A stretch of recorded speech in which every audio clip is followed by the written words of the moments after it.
আর friends, আজ দেখাবো ভাঙর মাছের কষা। ভাঙর মাছের কষা করতে গিয়ে আমরা কিনে নিয়েছি এখানে 3টে ভাঙর মাছ, টুকরো করে কেটে ভালো করে ধুয়ে হলুদ নুন মাখিয়ে রাখা আছে। আমি এখানে নিয়েছি একটা টমেটো, একটা পেঁয়াজ, একটু বড় সাইজের পেঁয়াজ, একটু মাঝারি সাইজের টমেটো এবং সামান্য পরিমাণে আদা পেস্ট। হলুদ নুন অবশ্যই পরিমাণ মতন,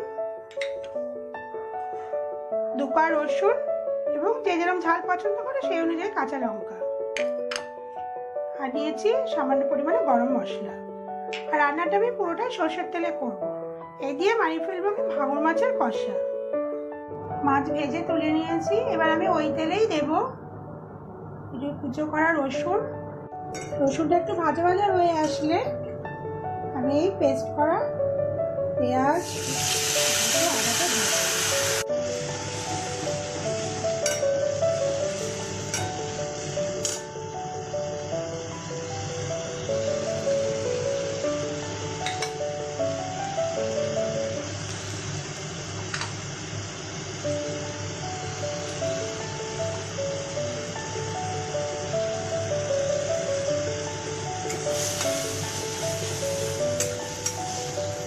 মশলাটা কষানো হয়ে গেছে, এবার আমি এতে সামান্য পরিমাণে জল দেব।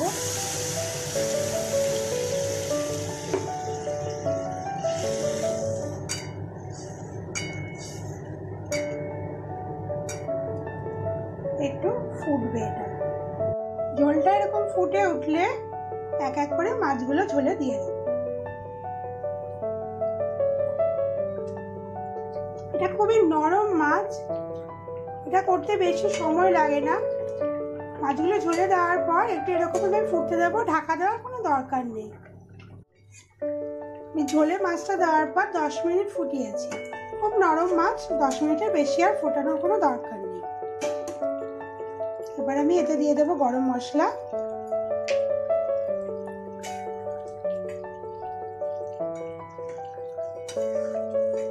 গরম মশলা দিয়ে আমি গ্যাসটা অফ করে দেবো।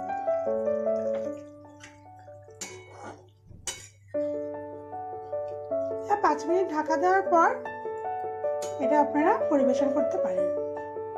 এটি আমার ভাঙর মাছ কষা।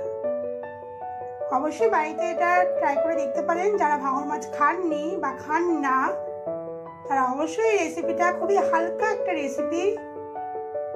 রেসিপিটা দেখতে পারেন।